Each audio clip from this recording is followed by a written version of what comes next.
Hi everyone, how are you? Welcome back to my YouTube channel. My name is Fortina and welcome back to another episode of Strong and Bold. Today we are going to talk about rejection.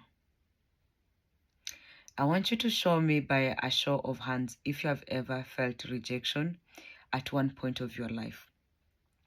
It could be rejection by close friends or family members. You have been let down by an organization or like your job or people you believed they were going to support you through life. You have felt that at some point of your life that whatever you do, it's not good enough. And I'm sure I'm not the only one. I want to talk about rejection in different aspects. So the first, we are going to talk about rejection, how it affects you, impacts you, and the environment that creates rejection. So I'm sure some of us have watched some movies, especially like children movies, whereby they choose players on teams, and then the last one gets picked by the worst team, or what is portrayed as the worst team. And whether you get chosen the last person or you don't get picked the first person, it could come across as rejection in one way or the other. So that is as one form of rejection, but also there have been people who have been put up for adoption. Maybe your family at that time couldn't support you, couldn't raise you up in the right way. So they might given you up for adoption or in foster, or um, you are raised by a close family member, not your biological parents. By any means, I do not need to offend everybody because I know different families have different dynamics. So whether you grow up in a loving environment that is not your actual parents, you might feel still rejected, even if they could cater for your all emotional, physical, and psychological well-being, provide the basic needs, right? And the other way is of feeling rejection is by maybe being betrayed by a romantic partner. So them not choosing you, like maybe you've been in a relationship for like 10 years, and then all of a sudden it's like they break up with you and they get married in the next couple of months to somebody, and you're like, why they didn't marry me, why they didn't choose me. And the other thing, and the other form of rejection is that maybe you have social circles, friends, and maybe they pick up on you or they gossip about you, or they simply say we can't be friends with you because of whatever reasons. So that is also another form of rejection, or even getting fired from your job, being bullied at work, or not having cliques, not being part of the clique society. So that is also another form of rejection. So when we experience rejection, it is a painful experience, but also it's very, very difficult to overcome because you feel there's something wrong with you. It could be there's something wrong with you emotionally, physically, psychologically, or even mentally, because you feel, why not you, right? Why did they didn't choose you? Why they abandoned you? And why this is happening to you? What I want to talk about is what I want to say is God knows the end from the beginning. So we might not know what's going to happen in the next couple of months because we are wise and we have the tendencies to even predict some future. We can see maybe this is going to happen in the next couple of months, up to a year, right? Maybe even our career. However, sometimes is that God sees what's going to happen 10 years down the track, 5 years down the track, 50 years, what is going to happen to you. And you might even say, oh, why they didn't marry me? I've been with them for 7 years or 10 years, and then they just marry the next girl in a couple of months. And then you hear like 2-3 years later they divorced, or a couple of months they divorced, or they were betrayed also in one way or the other. So that could have been That could have been a prevention for you or redirection. So I know they say a broken relationship is better than a broken marriage. So what I'm trying to say is that look at rejection as a form of redirection, because God knew what was going to happen.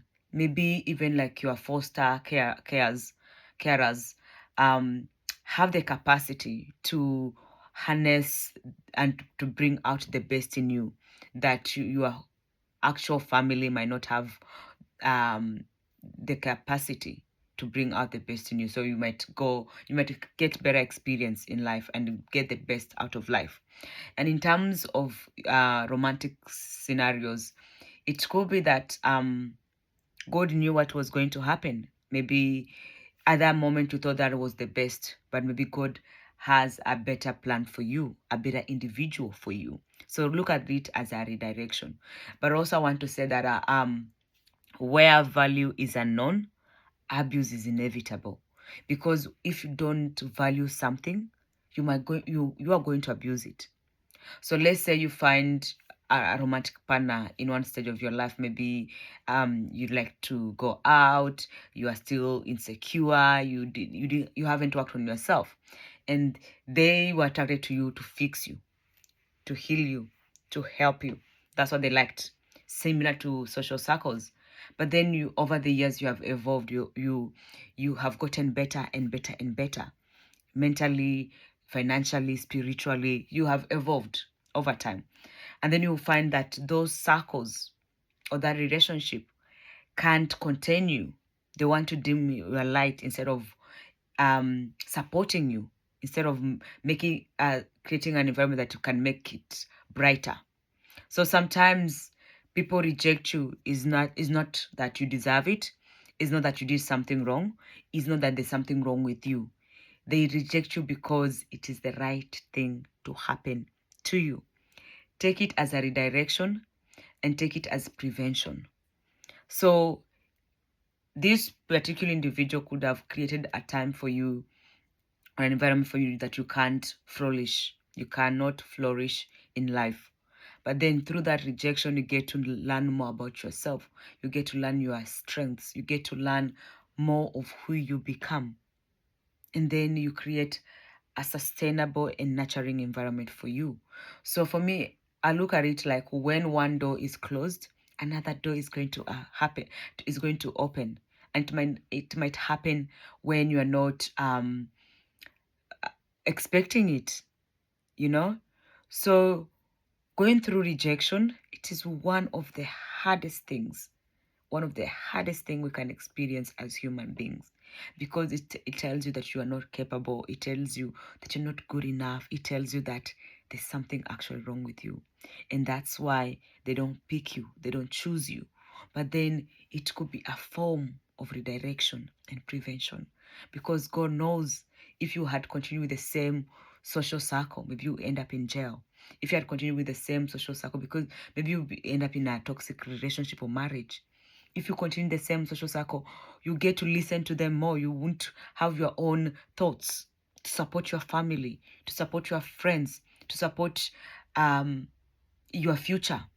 But if you learn whom you are and who you are, and you become better and better in developing yourself, you attract the environment, the right people at the right time that are going to support you to grow into becoming the person that God has created you to be. This is all I can talk about rejection. Just think of it, when someone has rejected you, it's not a value card placed on you. It doesn't mean that that's your value as a person. That is redirection and that is prevention. Because your value is known by God. And the right people, they will meet you where you are.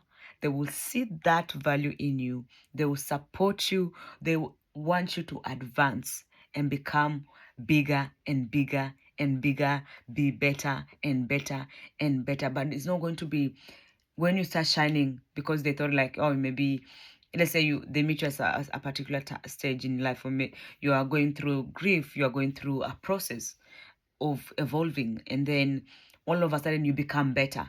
So the person who was supposed to help you, you start helping them.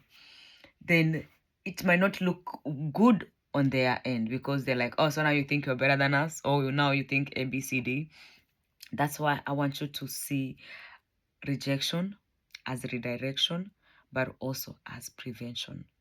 You don't know what's ahead, that door had to close. But God sometimes he forces things to happen for our own good. At the time we are going through these painful experiences or moments in life, we don't know what's happening. But looking down like 5 years, 10 years, a month from now, we see what, like, wow, I didn't know I was that deep into maybe addiction.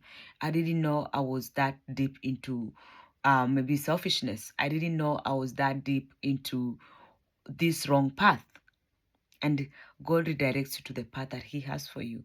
All I can say that his will, God's will always be better than our own will or what we want for ourselves. At that moment, this is all you think of, this is what you want, and this is what is best for you. But then what can be serving you in this moment, it might be causing pain in the next moment if it's not the right path. So look at it as rejection. As much as painful, there's always going to be light at the tunnel. When you're experiencing those cold moments, those lonely moments, those nights that you cry, the tears that nobody knows about, just know that God listens. He's there for you. He hears you, and he's going to guide you onto the path that he has for you. That's all I can say. Try to be positive in that moment. I know it's very, very, very hard. I have experienced it myself personally, rejection after rejection after rejection in one way or the other in my life. But looking back where I am now, maybe it's 10 years, where I am 5 years, where I am 1 year, where I am. And I'm like, now I see the hand of God guiding me through those steps, through those stages, through those life lessons that could have taken me out. And you learn to be appreciative. And when you go through rejection again, you say, I have been here. It didn't kill me. It made me stronger. So remember, what doesn't kill you make you stronger. You become resilient. It's meant to teach you something. It's meant to redirect you, prevent something from happening to you, but also it serves as a lesson. So if something does not take you out, and I know when you are experiencing that heartbreak, when you're experiencing that betrayal, when you're experiencing that rejection, you feel like it's the end of the world, like there's no tomorrow. But I want to assure you, there's light at the end of the tunnel. Keep believing, keep having faith, keep showing up, and keep doing good to others. Don't let rejection ever change who you are. If you have a good heart, keep having a good heart. People will see who you are at the end of the time, at the end of the day.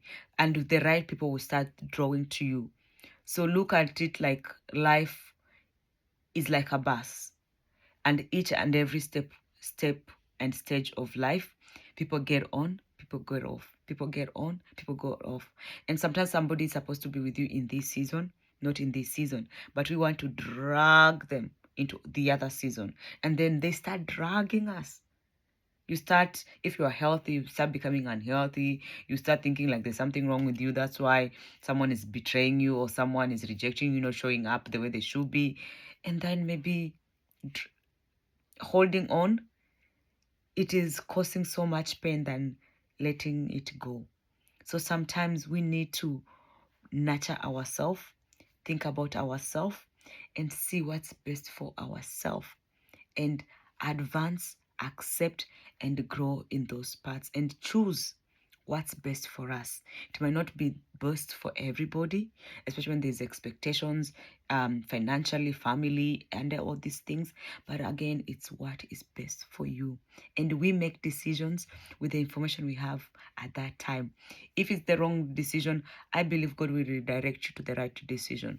So all I can say is be blessed, You are loved and you're a child of God, and hope to see you in the next video. Bye.